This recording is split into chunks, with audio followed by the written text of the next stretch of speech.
MMR was down nationally last week. Some of those used cars, you don't even see like the photos at all. They just show like a stock photo and they expect you to like be comfortable buying. They're purchasing used Teslas, and I'm just telling the same story over and over again. It's the craziest dynamic I've ever seen. During COVID, prices went crazy.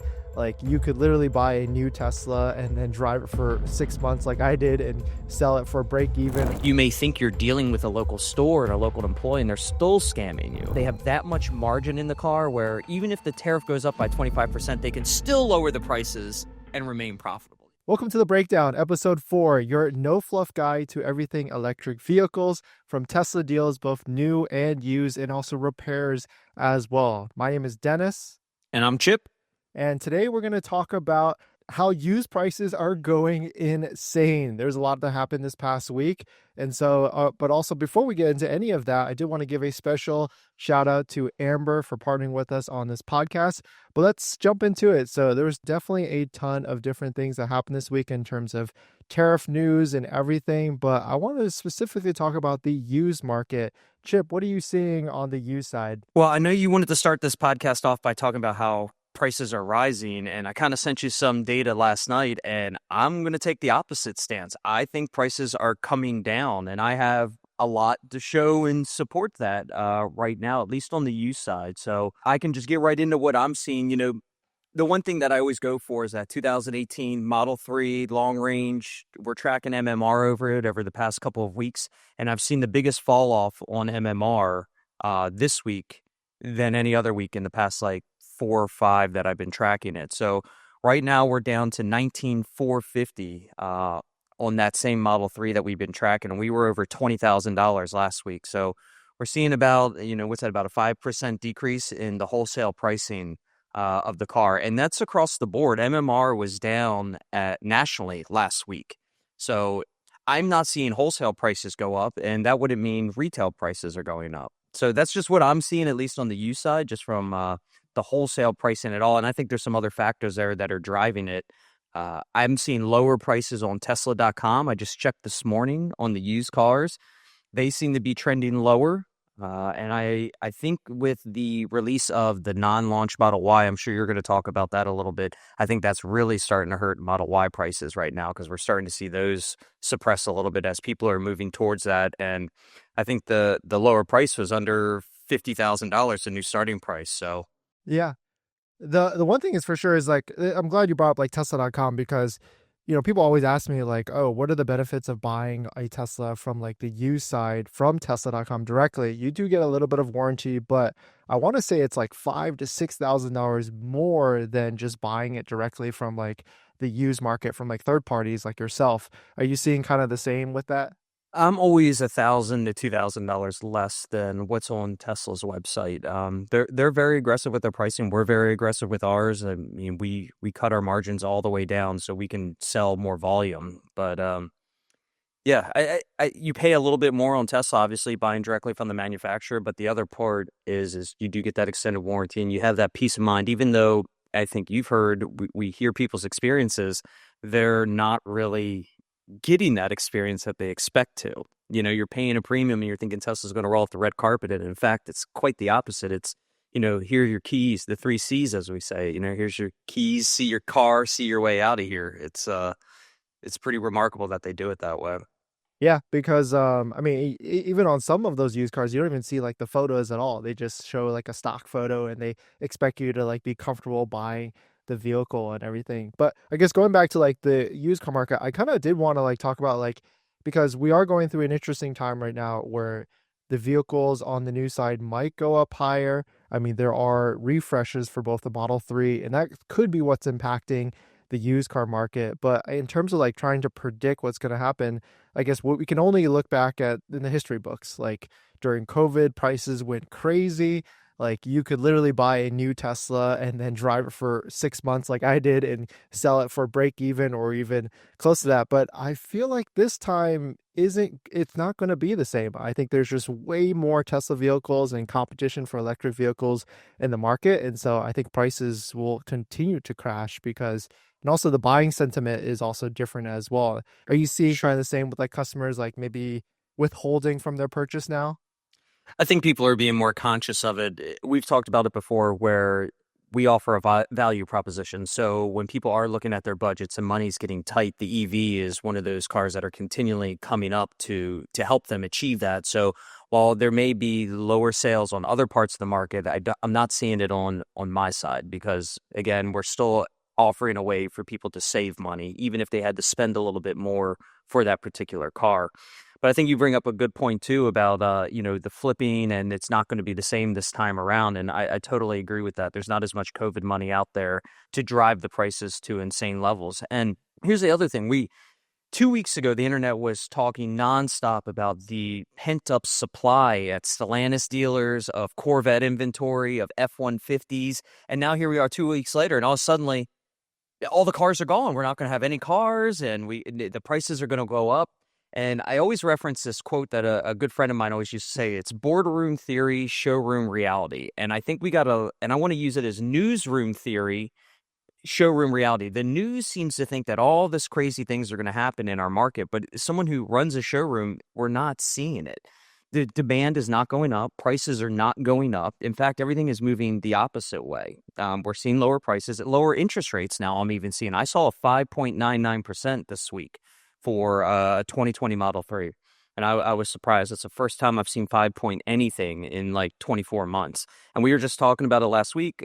6.74 was the lowest I had seen prior to that. So again, from where I'm sitting, trending down. And that's good for the buyers. That 5.99% APR, what was the buyer like? Was it a good amount down? Was it good credit? No, okay. So it was the bank is Stone Creek Bank in Tennessee. It's a local bank. They got a couple branches, 770, 800 credit score, no money down, and they financed 22 grand.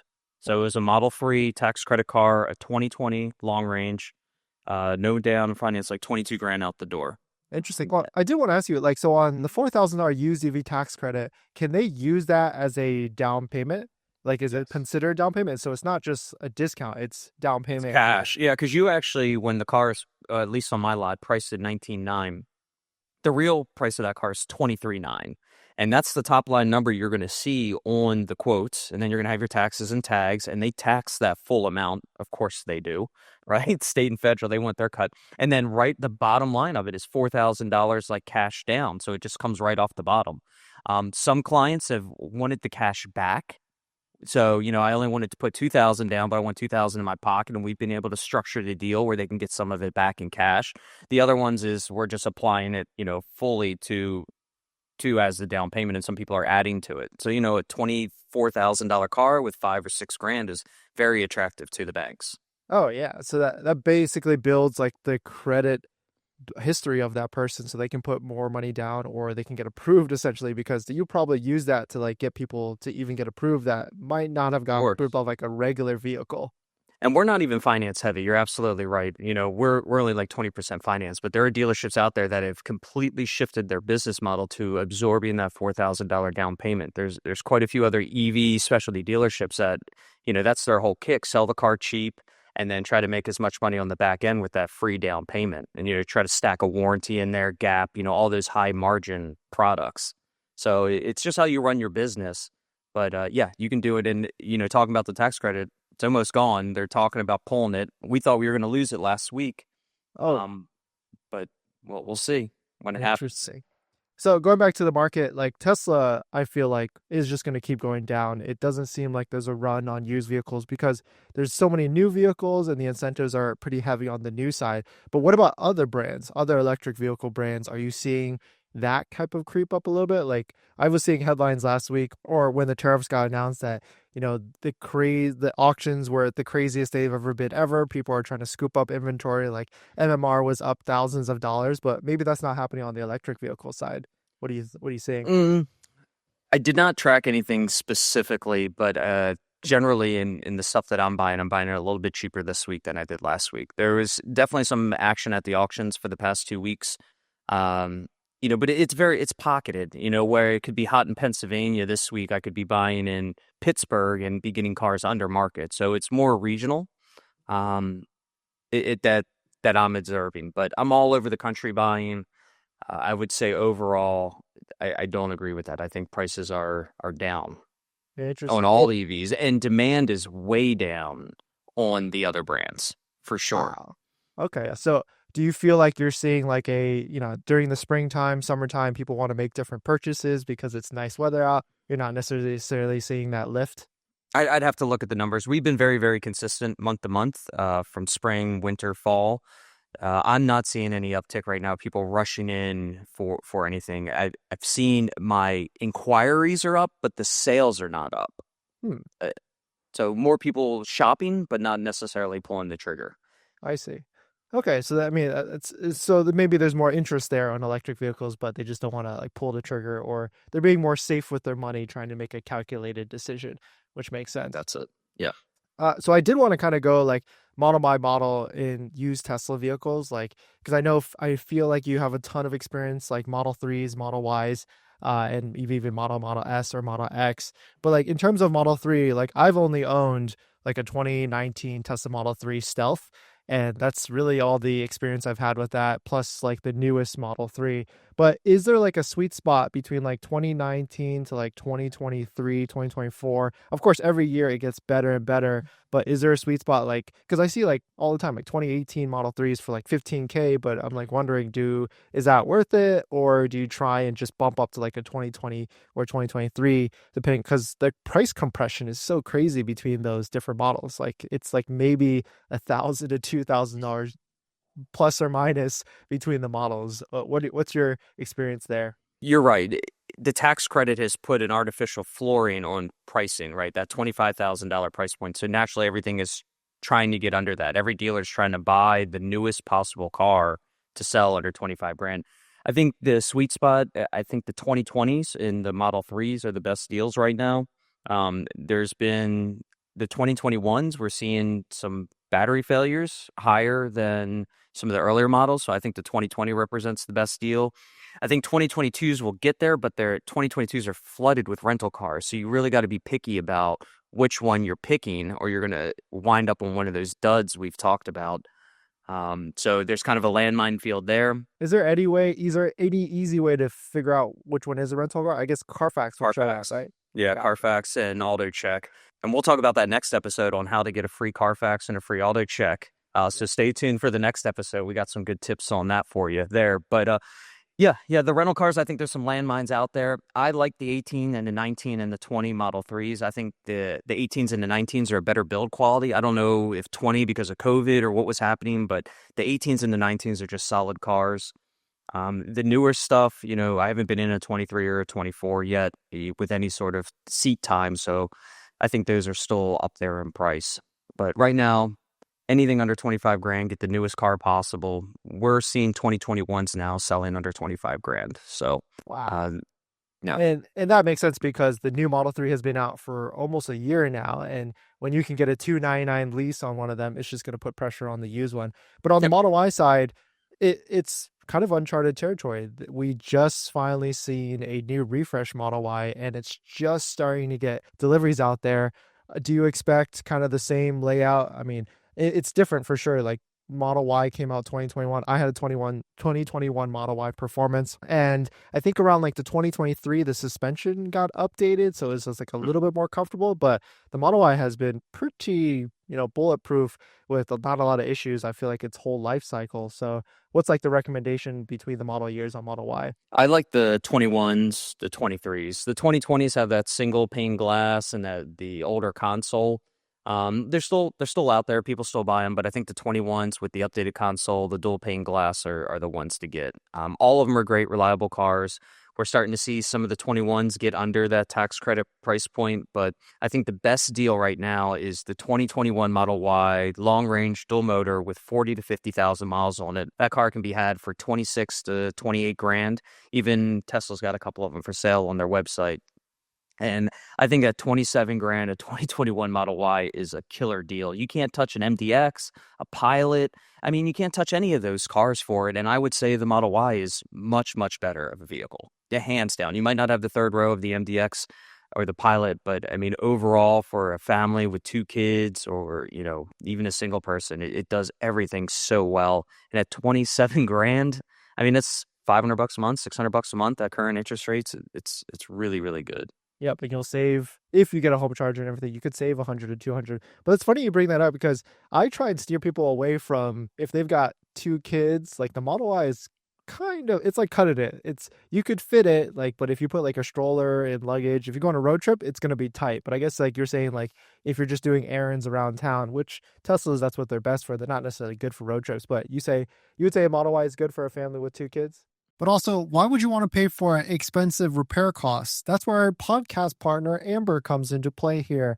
Instead of paying thousands for a warranty for your Tesla vehicle, you can pay month to month, and it could cover expensive repair costs like a DC converter on a Tesla vehicle that someone saved $1,800 by using Amber to cover it. So definitely check out Amber down below. Get a month to month quote for your Tesla vehicle. And there's 3 different packages out there. There's basics, essentials, and premium. So instead of paying thousands for a warranty, $4,000, $5,000, $6,000 on a warranty, pay month to month with Amber. Use the link down below and use our promo code Dennis to save some money on it as well. Thank you to Amber for partnering with this podcast, and let's get back to it. I did it. I did it for 3 years. I have 3 kids, and the third kid is what made us had to get rid of our Model Y. So we did the 2 car seats. We did rear facing. One was front facing, one was rear facing. We put them behind the passenger seat. So we had to adjust our front seats a little bit to make it work. But again, at 27 grand, if we wanted a Pilot or something with a true third row, you're talking $30,000 or $40,000. It's nearly double.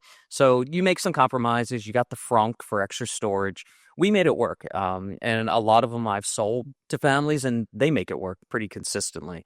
It's really that third kid that's going to that pushes the Model Y completely out of usability. Having 5 people in there can be tough. Yeah, that makes sense. So now moving, I did want to ask like full self-driving.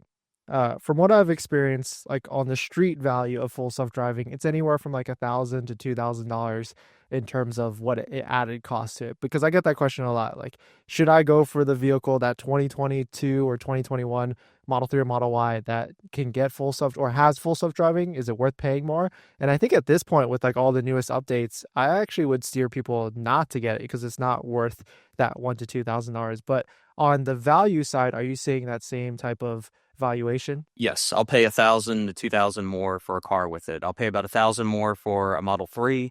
I'll pay almost $2,000 more for a Model Y. I'll pay $3,000 or $4,000 more for a Model S, especially if it's the refresh, the 22 and up. I just paid $3,000 over market for one with full self-driving because it was the right spec, and it sold in like a week. So it was the right move. The car was priced right. But just depending on the price point, I'll step all the way up to have it. Because on a Model S, I feel it's a must-have. That buyer really, really, really wants it. The Model Y, it's a very specific person. And Model 3, it's kind of same thing. They're either looking for it or they don't care. Interesting. Okay, yeah. That makes sense because I think like the take rate when you look at like the reports, like most Model S and most Model X buyers actually buy it, but I feel like they're just buying it because they feel like they need it for that $8,000 or $15,000, what it was. Whereas Model 3 or Model Y, when you're buying like a $30,000 to $40,000 vehicle, $8,000 is a ton of money when it comes to it. Yeah. But just checking in on like the market, has anything changed with buyers that's going on with like the government, and are the same people? Like, is there any change in that sentiment in terms of like the Doge and the Elon affecting your market? People are still coming in and selling their cars because they hate Elon. Well, straight up, it's still going on this week. About 2 more this week, and then people continue to come in and show their support for the other side, and they're purchasing used Teslas. And I'm just telling the same story over and over again. It's the craziest dynamic I've ever seen. I don't think the people are running away from the cars. They're not giving me their cars. I'm paying market value for good, clean cars. They know what they have. And then you do have this new buyer in the market who thinks that everything is on sale because the news has told them people are dumping their Teslas. So there is this new division of buyer that seems to think that they can steal every car on the lot, that I've somehow obtained it for 50% of market value, and then they can obtain it for half of what I've paid. People are pretty bold with those offers, and you got the car for nothing, so you might as well sell it to me for nothing. I've seen a lot more of that kind of lowballish, opportunist buyer out there. I don't really take it too seriously because I just feel like they're just buying it to flip it or just looking to steal something. But yeah. The people that are selling the vehicles to you, do they come in pretty like educated with like the CarMax offer, the Carvana offer, and like, here, match this type of thing? or they kind of just like, hey, I see you buy them, here you go. One of them, like I chased down, I saw them that they were selling the car for about what market was, so I just reached out. But the other people have been coming to me. Yeah, they got Carvana, they got CarMax, and hey, I don't want to deal with those two companies. Are you interested? So we're buying them right for what everybody else is paying. But yeah, they're educated buyers. Most of the people who are making a decision to sell their car based on a political view tends to be a little bit more educated and well off, where they can put their money where their mouth is. Not everybody's in that position to just be able to rip their car because the CEO is, you know, doing craziness. Exactly. Yeah. What are some of your tips? Like if someone, like let's say I wanted to sell my Tesla today and I want to buy the new one, how do I get the most maximum value for my used Tesla? I've always told people like go to CarMax, go to Carvana, see what those offers are, go to the third party dealership as well, see if they can match or even beat it. But then also there's the tax credit traded. Not some states actually have it where you can save some tax, and not a lot of people know about that. What are your some tips on that? Yeah, I agree. I think Carvana and CarMax are the top buyers that will put a number on your car, basically sight unseen, and it's as good as cash. So I always recommend our buyers try that, and then try the brand of your car, and then a specialty store. So if you have a Ford and you want to sell Ford, reach out to your local Ford store. All of them want to buy inventory. They all advertise, at least that they do, and ask them, see what their appraisal number is, and then try a specialty store like myself, or if you're selling, a truck or whatever, just general used car, go towards someone who specializes in your product and see if they'll make an offer. And then with those numbers, compare those against what you're seeing with KBB and, book values online. There's plenty of, everybody gives their opinion on what a car's worth. And you should be able to pinpoint within $1,000 or $2,000 about what you're going to get for your car. So I think just getting as much information in front of you as you can, and then you can make an educated guess. If not, CarMax is as good as it goes. They're not going to take advantage of you. It's all just based on analytics. So it's not, you don't have to negotiate your deal or feel like you're going to get judged walking in there and get lowballed. It's all based off data. So Right. you get a fair offer there.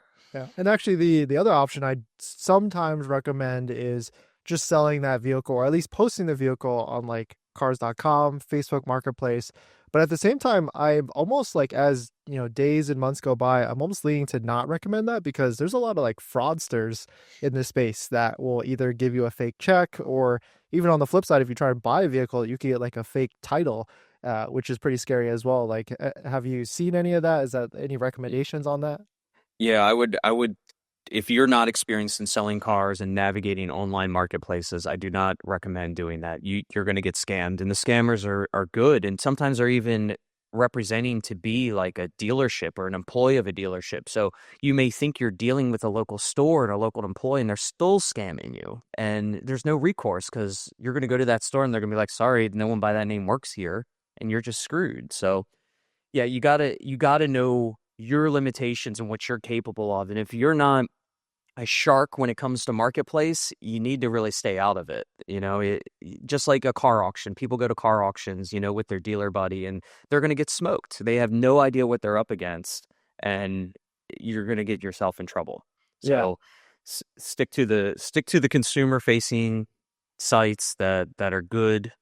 Like I said, the CarMax and the Carvanas, they're pretty straight up. They're just data driven. Yeah, that makes sense. And as part of your like pre-purchase inspection, like if someone were to say like, "Hey, I'm interested in buying this 2022 Tesla Model 3 that I found from Billy Bob. Can we meet at your spot, get a pre-purchase inspection, and verify the title or ownership as well?" Is that part of it, or? Yeah, I I, can do I that. don't- We do pre-purchase inspections. We charge $249 for it. We run a Carfax, we run a recurrent report, we run a verse new report on your car, and I also run a title inquiry through the Tennessee title system. Now, out of state, I can't run, but the Carfax would tell us if there was a title issue, somewhat of it. And we inspect the full car. We put the car through our whole inspection process, and I think we got a whole episode that's going to touch on used car inspections and all that. So you guys should tune in for that also. But yeah, 249 goes through it just like it was a used car for sale on my lot, and we can go through it also. Yeah, for $250, it's a good deal having a second set of eyes, not only physically inspect the car, but look at all the data behind it as far as frame damage, salvage, and if there's any odometer discrepancies or anything like that. Yeah, no, that's like super great resource, because you just never know. I feel like you could just lose. You don't want to lose all your money, especially if you're paying cash for a vehicle, which it seems like those scammers are trying to target people like by offering like a crazy deal on a vehicle. And you see, whenever it's too good to be true, it definitely is always going to be too good to be true. Yeah, I think you bring up a good point there. I just want to add to it. When buying from just a regular person on the street, I 100% recommend a pre-purchase inspection. When purchasing from a dealer, a big dealer group, it's not always necessary because you have some recourse. You have a big building to go back to and a manager to talk to and an owner and Better Business Bureau. You kind of got extra layers of protection there from getting totally scammed. But and not those dealers aren't always going to let you take the car away for an inspection, but at least buying from an independent or a private sale, have it inspected. If they're not allowing the inspection, move on. It's probably not worth it. Yeah, that makes sense. Like, it's not worth it if you save, like, if you think you're saving $2,000 to $3,000, but then you lose 20 to 25 Right. in the process at the end of the day.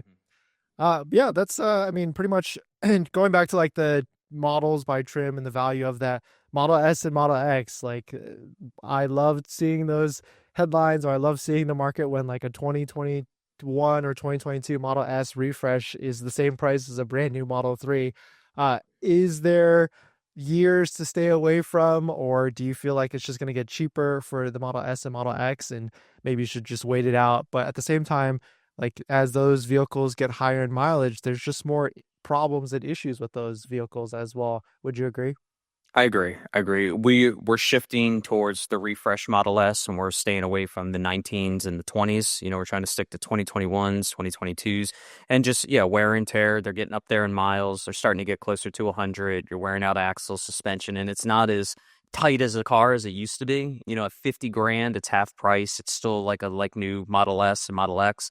Once you start getting in that $20,000, $30,000 price point of those cars, they start having some wear and tear. They're looser. Everything's not as good on it. And 30 grand is a lot of money for a used car, a used Model S versus maybe 20 for a Model 3. It's just preference. It's harder to sell an older Model S for sure.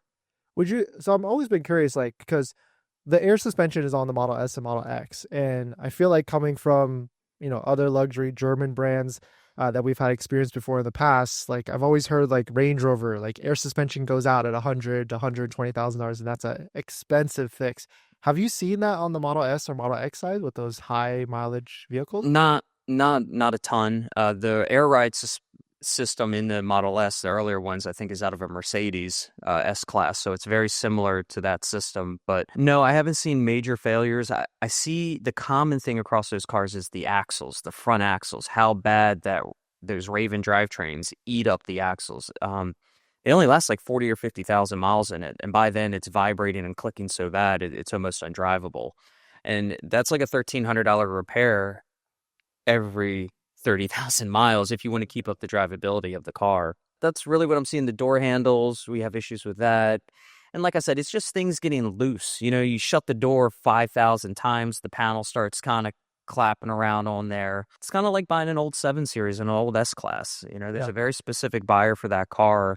The maintenance isn't going to kill you, in my opinion. I don't think there's that much to go wrong with it, that it's going to put you in the poorhouse like an older S-Class or BMW will. But I still think they're a little bit pricey for what you're getting. I think maybe step up, spend $10,000 more, get the refresh, or maybe get into a newer Model 3 that might provide a little bit more tech and quality for it. Yeah, that makes sense. Perfect. So now we'll get into the pro tip of the week. I think I'll go first, but my pro tip when you're searching for used Teslas or any models, and the next step is accessories. I feel like a lot of the internet recommends to get like a massive storage drive for all your Sentry and driving videos, but really like a 1 gigabyte, 2 gigabyte, I feel like is good enough because you can always format it or reset it anytime that you need to clear it, and you're not going to be saving like a whole year's worth of drive. So just getting the minimum 1 gigabyte or 2 gigabyte thumb drive should be perfect enough, and you definitely do not need like a terabyte or a 2 terabyte storage SSD level type of device. All right. Well, my hot take, I kind of touched it on earlier, but it has to do with interest rates. So if you're shopping around for financing, make sure that you're checking out some of the local banks in your area. We talked about earlier in the podcast where I found a Stone Creek Bank just here in Tennessee. They have 3 locations. They're offering 5.99 for 60 months to walk-in customers. So do your due diligence. The dealer doesn't always have the best rate unless it's like a manufacturer-supported rate. We've seen some 0% on F-150 Lightnings and the Mach-E right now. They're running specials.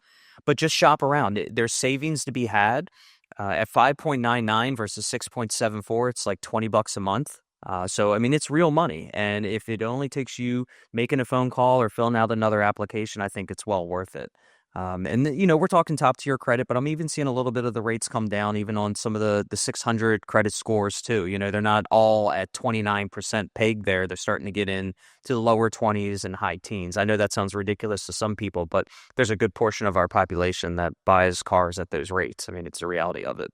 Yeah, So, they'll but put there's a massive hole in the market, I feel like, because there's so many credit unions out there, like local, state, or like even colleges in different segments that no one is like categorizing or scanning all of them out there because there's just way too many. sure. But I mean, I feel like if someone were able to do that, and I think there's one company out there that's trying to like be that middleman between like the consumer and the credit unions, but I feel like in credit unions want that extra customer for financing. But yeah, I completely agree, like finding local credit unions or even like Navy, Federal, some of the bigger ones, if you qualify you can get good rates as well. Yep, Yeah. exactly. Perfect. So now we'll get into the discharge where we give a hot take and gripes. But before we do that, we also have a feedback and question section. So if you hit the link down below in the description, you can send us a question or video and we'll answer it live on the podcast. But first, we'll get into my hot take. I would say that full self-driving is pretty good right now. And I would say it's not worth buying on any of the older models at all. With the newest technology, the cameras, I've definitely felt like even in our 2022 Model X, full self driving is not the same as the one that's in like our 2026 Model Y. So I would say save your money, maybe try it for a few months at $100 a month, and if you really like it, then pay the $8,000. But I would say wait it out. It's kind of like buying an iPhone, right? The newest 16 or whichever one is going to have a better technology. It's going to be faster, and save your money and just save for the new one if you can get it. So basically, full self driving is not good on the older vehicles at this point. All right. Great point, Dennis.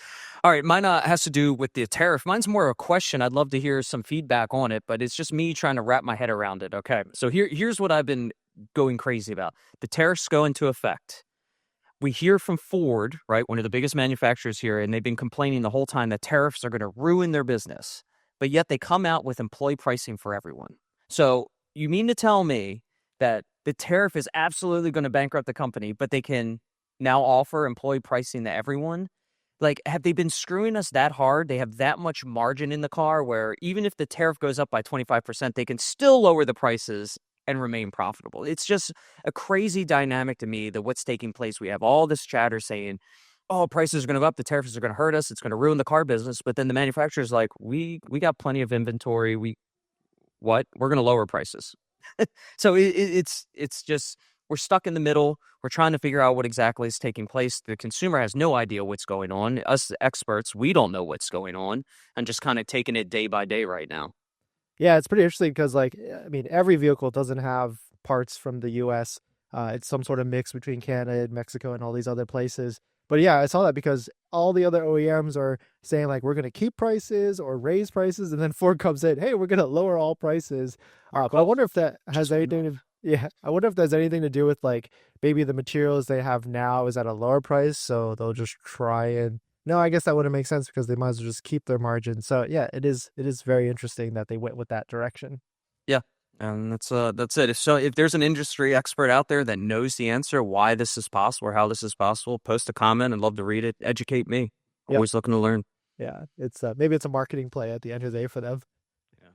Perfect. So thanks for watching, everybody. Please comment down below if you have any questions or any feedback. On our next episode, we're going to talk about watch out for this when you're buying a used Tesla. We're going to give you tips on everything that you can do to protect yourself and also, really itemize and break down that Tesla before you buy it. But thanks for watching. I'll see you guys in the next one. See ya. Thanks, guys.